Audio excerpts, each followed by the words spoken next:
She moved away the same day I realized I loved her. And the cruelest part? I never got to tell her. It's strange how life works. You can spend years beside someone, never truly seeing them, not the way your heart would if it had the courage to speak. I'd known her since freshman year. She wasn't the loudest in the room or the one everyone turned to look at. But she had this quiet kind of presence, like the sound of rain you don't notice until it stops. We shared little things, late-night study sessions, bad coffee, and laughter that made the smallest moments feel infinite. She had this way of smiling, like she was letting you in on a secret she'd never say aloud. And every time she looked at me, I felt something I couldn't name. I told myself it was friendship, but deep down, it was more. I just didn't admit it. Not even to myself.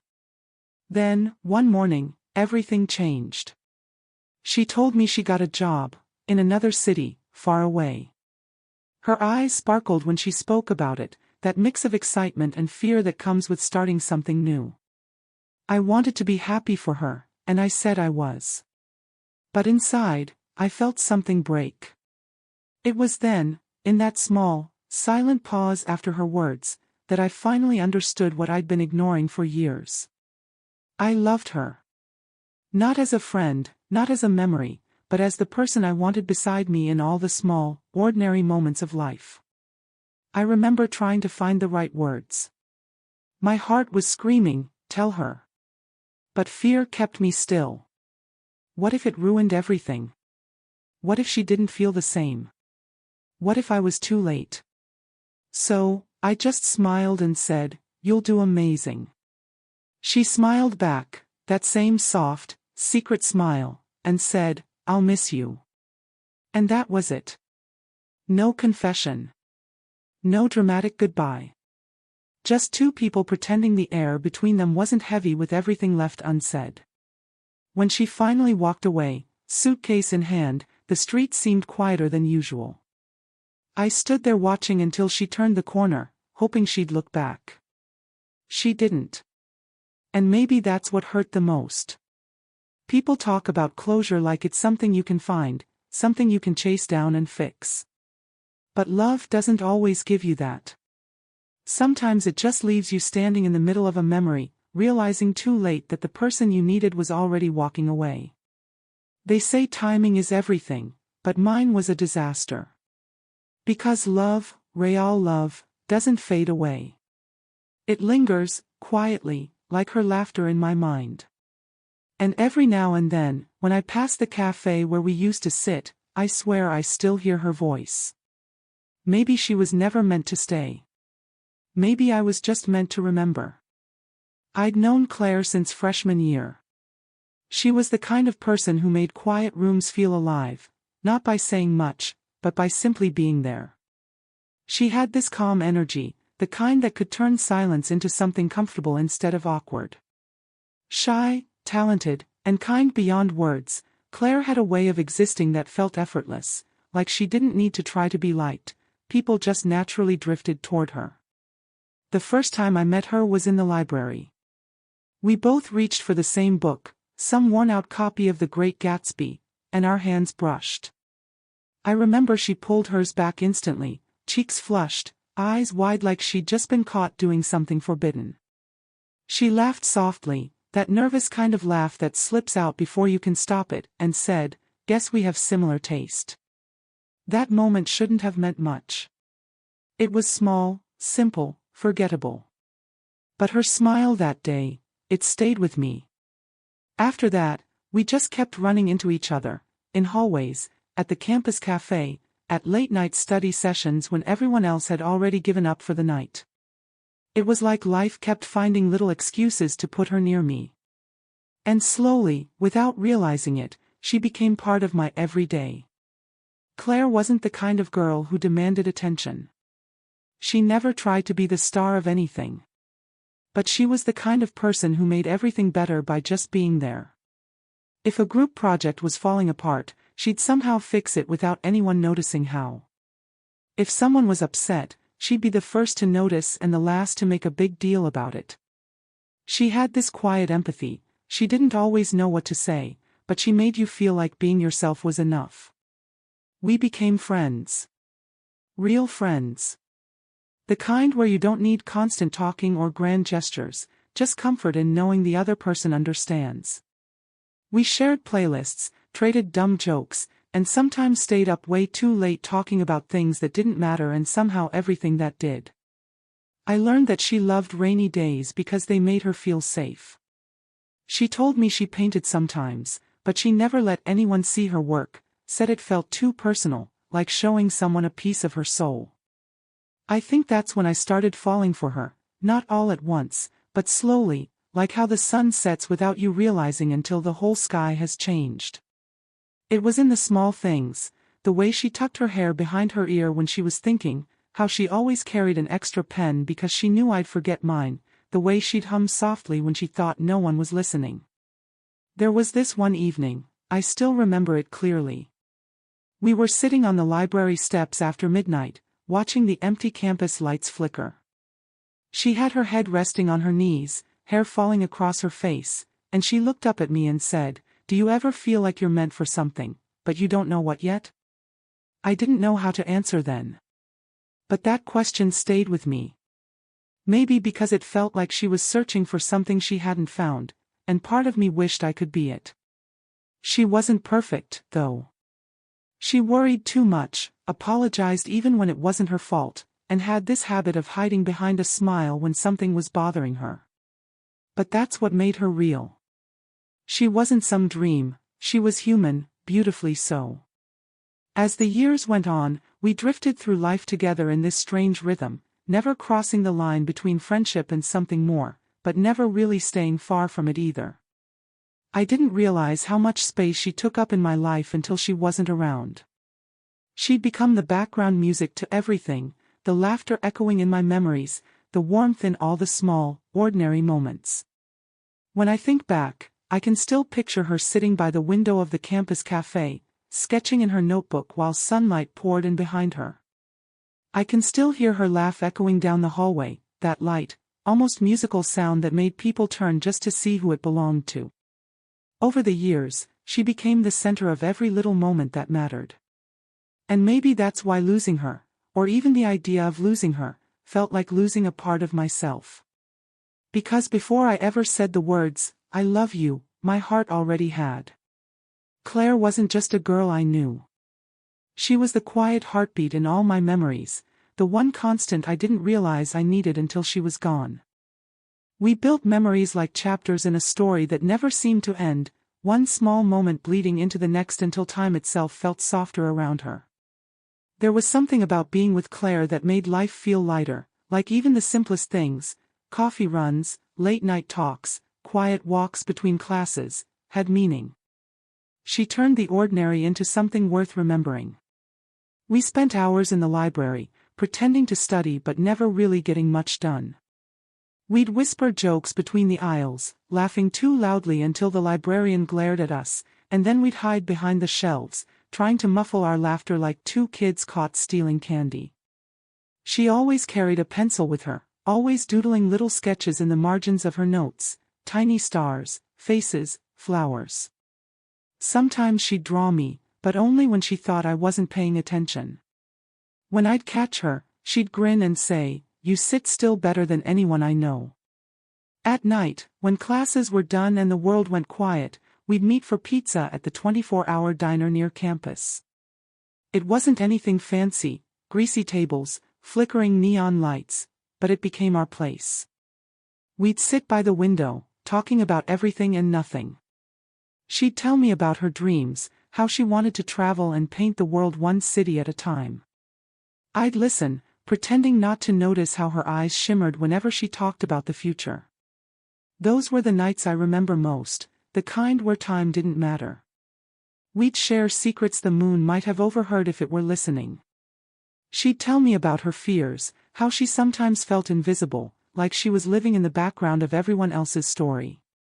And I'd tell her about mine, how I was scared of failing, of never being enough. And somehow, in those quiet confessions, we built something unspoken, a connection deeper than either of us could admit. On weekends, she'd sit on the dorm steps with her sketchbook, watching the sunset bleed across the sky. I'd join her, sitting just close enough to feel her warmth but not close enough to make it obvious how much I wanted to. I'd make bad jokes, the kind that barely deserved a smile, but she'd laugh anyway.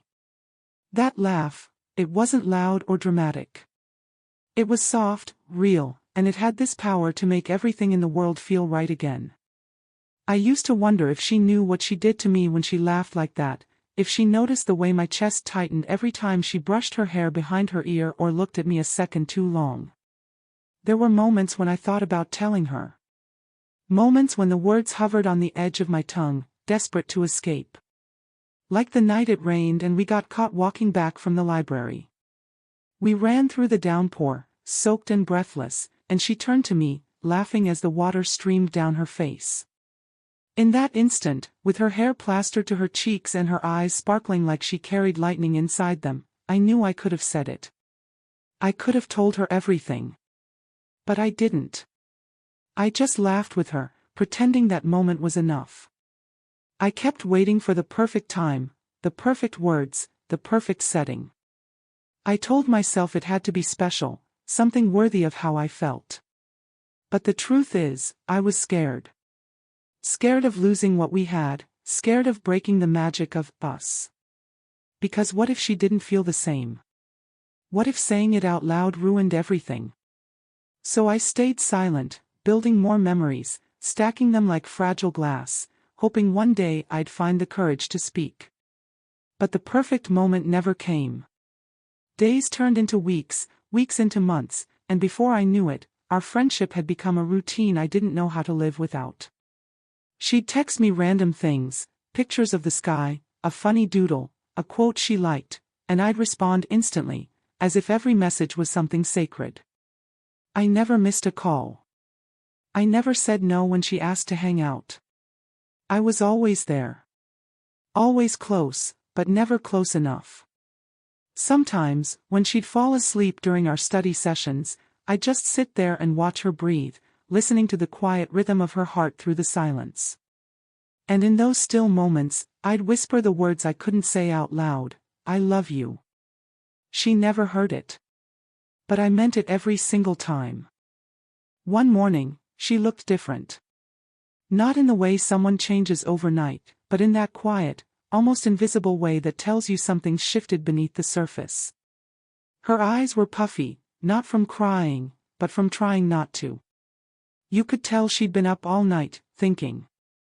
When she walked into the cafe that morning, the one where we always met before class, I knew before she even said a word that something was wrong. She sat across from me, stirring her coffee long after the sugar had dissolved, her hands fidgeting, her gaze somewhere far away. I asked if she was okay, and she smiled, that small, practiced smile people wear when they're trying to hold it together. Then she said it, so casually I almost didn't catch it. I got a job offer. At first, I smiled back, waiting for the rest of the sentence. But when she didn't say more, the silence grew heavier. My throat felt dry. That's great, Claire," I managed to say, forcing the words out. "Where?" She looked up, her eyes meeting mine for just a second before drifting away again. "Chicago," she said softly. "I leave in 2 days." 2 days. That's all I heard. 2 days until everything changed. 2 days until the person who had quietly become my world would be gone. I tried to stay calm, tried to act happy for her. I told her she deserved it, because she did. She'd worked so hard, always doubting herself, always afraid she wasn't enough. And now, she finally had something that proved she was. But beneath the pride, beneath the forced smile, something inside me cracked. She was leaving. And I hadn't even told her how I felt. We sat there in silence for a while. She talked about the job, the city, the apartment she might get.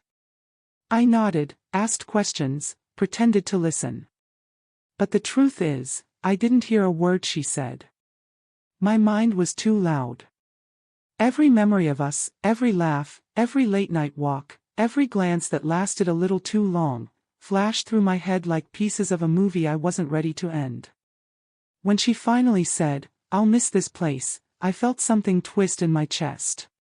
But then she paused, looked at me, and added softly, "And I'll miss you." That was it. That was the moment. The world seemed to stop, like even time was holding its breath. My heart raced so fast it hurt, and for a split second, I almost told her. I almost said everything, how she'd been the best part of my days, how I'd memorized her laugh without meaning to, how I'd fallen for her in 1,000 small ways she never noticed.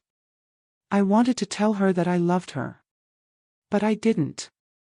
Instead, I smiled. Nodded. Said something stupid like, "I'll miss you too," as if those words could ever come close to what I meant. She reached across the table, her hand brushing mine, and for the briefest moment, I thought she could feel it, the storm inside me, the words screaming to be heard. But then she pulled her hand back, smiled again, and started talking about packing.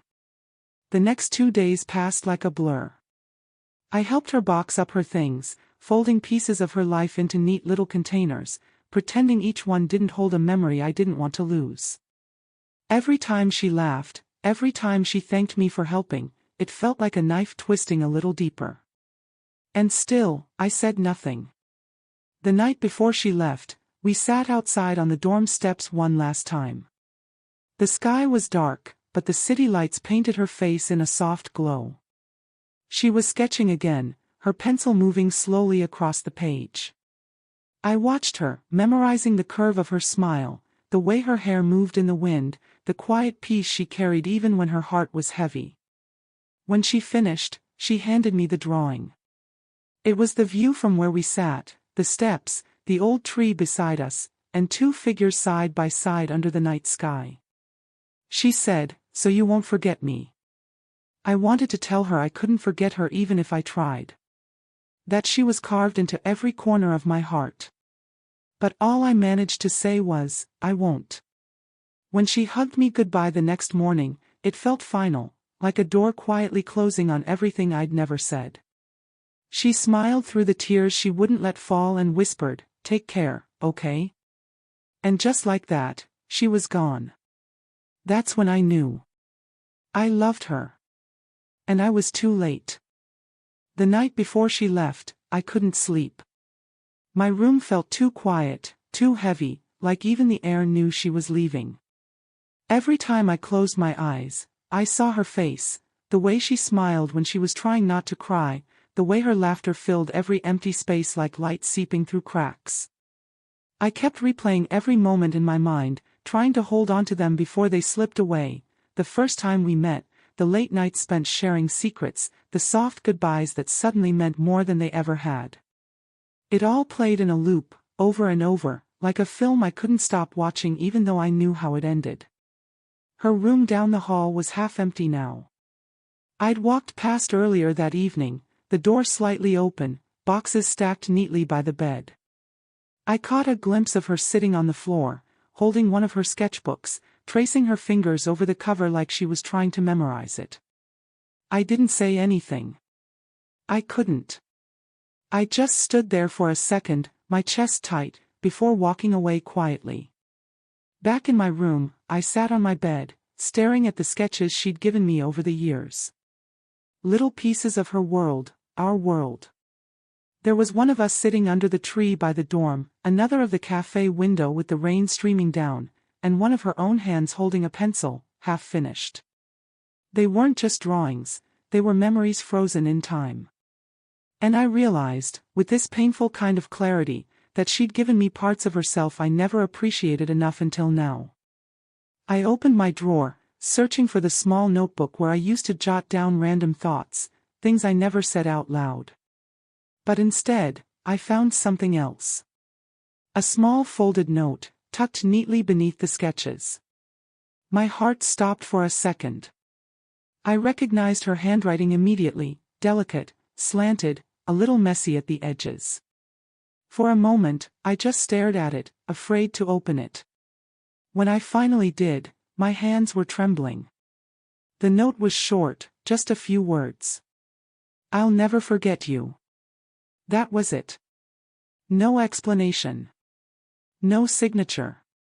Just those 4 words, written in her familiar handwriting, soft and certain. And just like that, I couldn't breathe. It felt like every piece of me that had been holding together just shattered.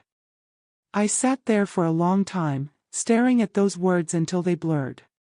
The room felt smaller, colder, like the walls were closing in. I thought about all the things I'd never told her, the late-night thoughts I kept to myself, the way her presence had become the quiet rhythm of my days.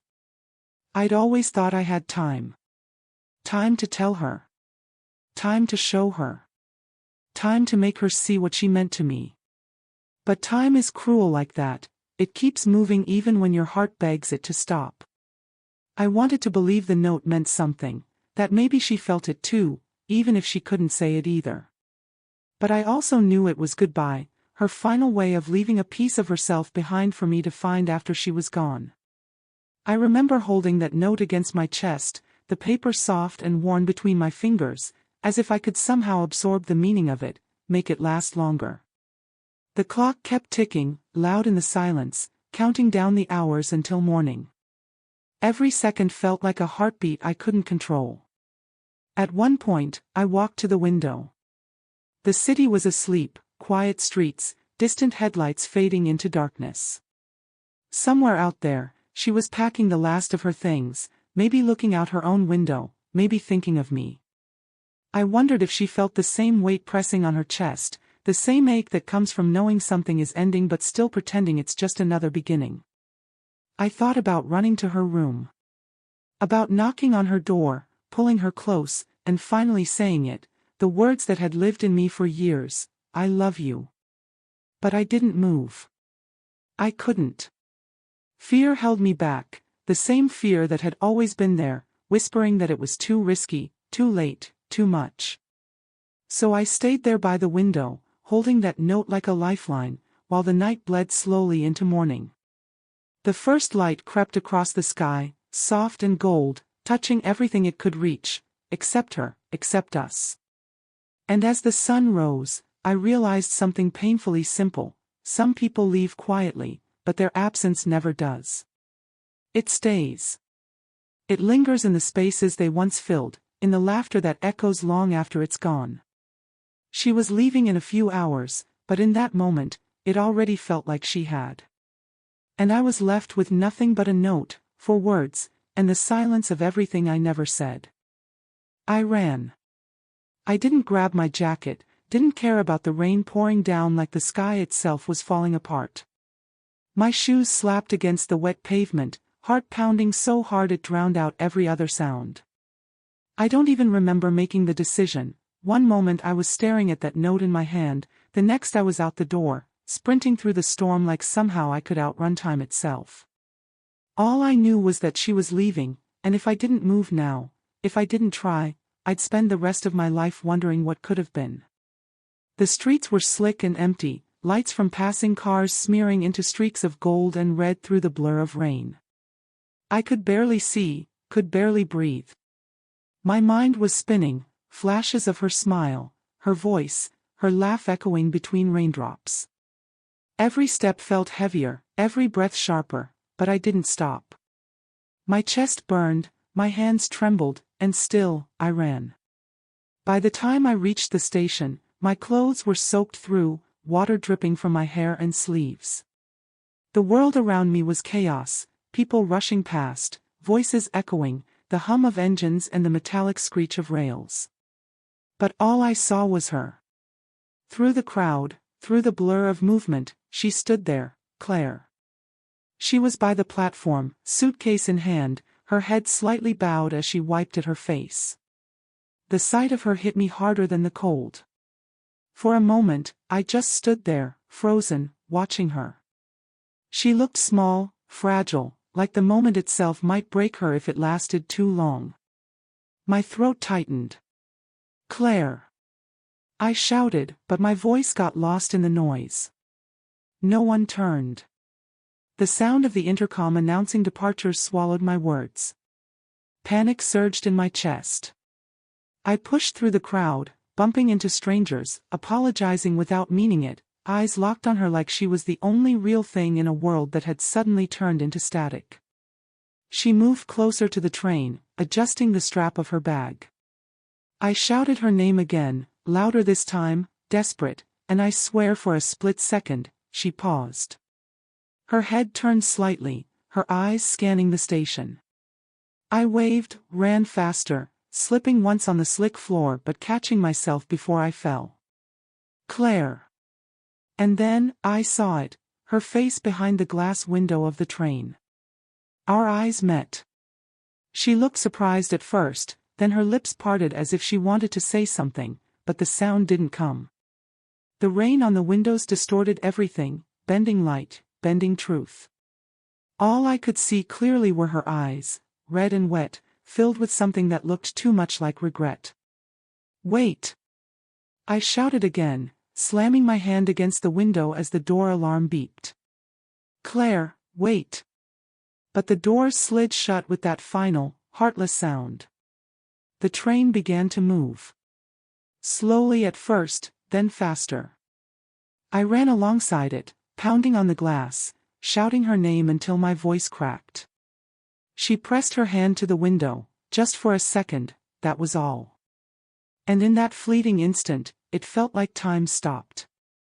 There was so much I wanted to say, so much I should have said, but all that came out was one broken sentence whispered against the storm. I love you. 3 words. Too late. The train picked up speed, her figure fading behind layers of glass, light, and motion. I kept running, even as the platform ended, even when I couldn't see her anymore. I ran until the pain in my chest became unbearable, until my legs gave out and I fell to my knees on the slick concrete, the sound of the departing train echoing like a cruel heartbeat fading into the distance. For a long time, I just sat there, drenched and shaking, staring down the empty tracks. Around me, life went on, people moved, announcements played, trains arrived and departed, but none of it mattered. The world had gone on without her, and somehow, so had I. I kept thinking about that look on her face, the way her hand pressed against the glass, the way her lips formed my name without sound. Maybe she heard me after all. Maybe she knew. Or maybe she'd known all along and was waiting for me to say it before it was too late. But that's the thing about timing, it doesn't wait. Love doesn't pause the world for you to catch up. Sometimes you realize too late that the moment you were waiting for has already passed you by. As the rain eased into a soft drizzle, I unfolded the note again, the paper now smudged and damp in my hand. I'll never forget you. I closed my eyes, whispering into the cold air, I'll never forget you either. And in that quiet, broken moment, surrounded by strangers, soaked to the bone, heart shattered and raw, I realized that some love stories don't end with a confession. They end with silence, with a train pulling away, and with the sound of your own heart learning how to let go. Hours passed. I sat there long after the platform emptied, the rain slowing to a mist, puddles reflecting the hollow station lights. My clothes clung to my skin, heavy with cold and regret, but I didn't move. I couldn't. The world had become a blur, the sound of footsteps, the echo of departing announcements, the faint hum of electricity buzzing through the rails. All I could do was stare down the empty tracks where her train had vanished, as if somehow, if I stared long enough, I could pull it back. I whispered her name into the silence, soft enough that only the rain could hear. Claire, it wasn't a cry. It wasn't even a plea. It was more like a memory trying to stay alive. My voice cracked somewhere between pain and disbelief. I kept thinking she'd text me. That she'd reach out and say she forgot something, or that she'd found the note I left her, except there was no note, because I never wrote one. I'd run instead. I'd run and failed. When the last train of the night left, the platform went still. The sound of the rails humming beneath me faded into nothing. I sat there in that nothingness, hands trembling, my heart an echo chamber of words I'd never said. I kept replaying the scene over and over, her eyes behind the glass, the way her hand pressed to the window, that faint smile that didn't quite reach her eyes. I should have gotten there sooner. I should have told her. I should have done everything differently. The word should have became a wound that wouldn't close. Eventually, the rain stopped, leaving behind that sharp, clean scent that always comes after a storm. I took it as a sign to leave. My legs were weak when I stood, my reflection in the glass doors unrecognizable, soaked, pale, lost. I walked home slowly, each step heavier than the last, the sound of my shoes squelching against the pavement the only reminder I was still here, still moving, even when everything else felt like it had stopped. By the time I got back to my apartment, dawn had started to bleed into the sky. The world was quiet, calm, indifferent. I collapsed onto my couch, exhaustion pulling at every muscle. I didn't even bother to change out of my wet clothes. My phone buzzed somewhere in the distance, maybe a message, maybe the universe trying to make me listen. I almost ignored it. But then I saw her name on the screen. My heart leapt, a flicker of impossible hope. It wasn't a message. It was a notification. A news alert. I don't know why I clicked it. Maybe curiosity. Maybe fate. But the moment I did, everything inside me unraveled. The headline was simple. Just a few words. Passenger train derails near crossing, no survivors. At first, it didn't register.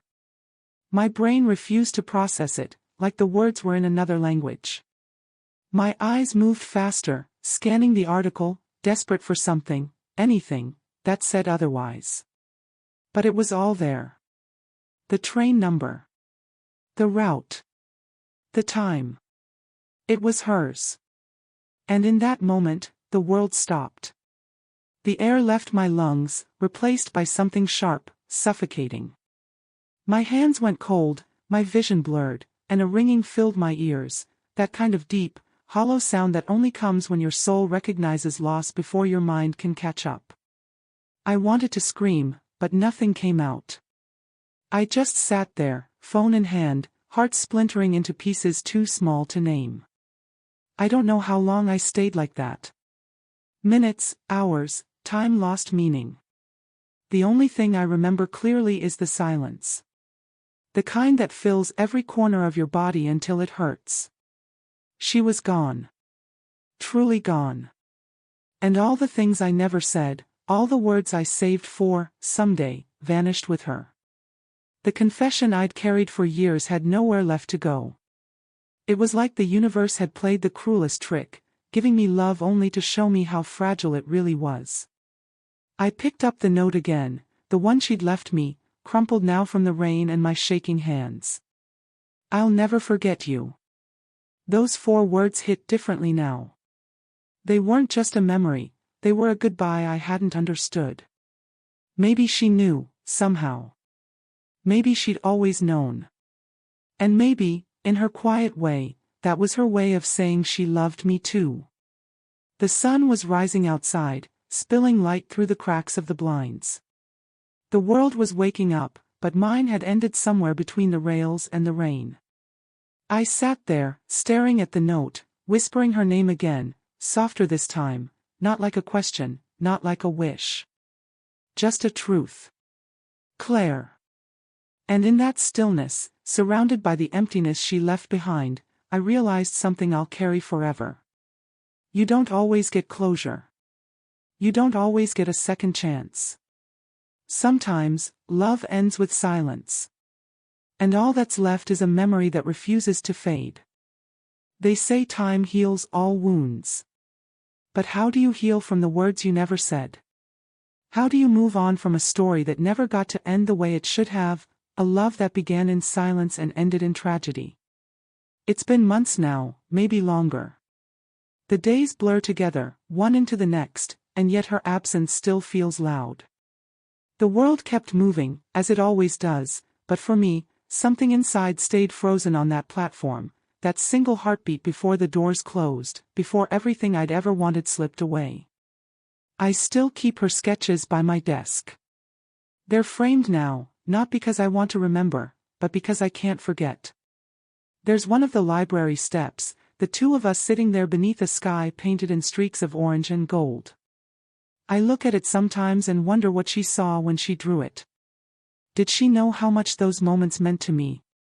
Did she know that, in her quiet way, she'd become the axis my world spun around?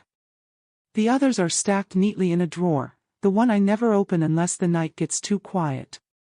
On those nights, when the city hum outside fades and the silence creeps in, I sit by the dim light of my lamp, tracing the pencil lines she once drew. Her touch still lingers in them somehow. There's a softness to her art, a warmth even in the shadows. She had this gift, she could make even sadness look beautiful. And maybe that's what she did with her life too, she carried her pain like it was art, painting the world with pieces of herself no one else could see. The note is still there, folded carefully beneath those sketches. I'll never forget you. 4 words. Simple. Small. Yet they hold more weight than entire books of poetry. Every time I read them, something inside me shifts, a quiet ache, an echo of what could have been.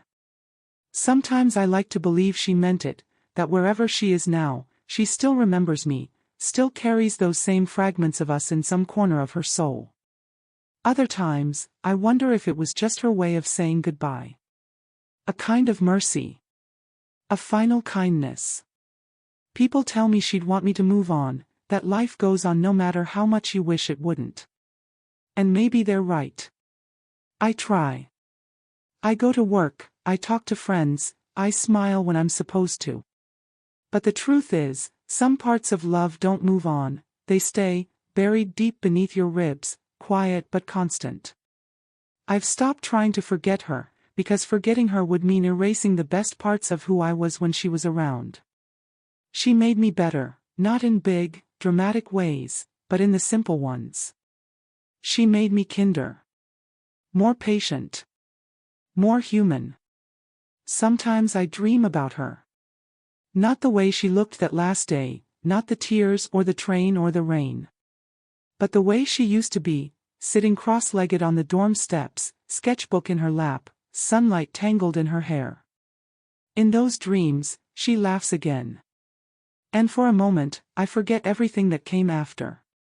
For a moment, it feels like she never left. I used to think love was something that had to be returned to matter.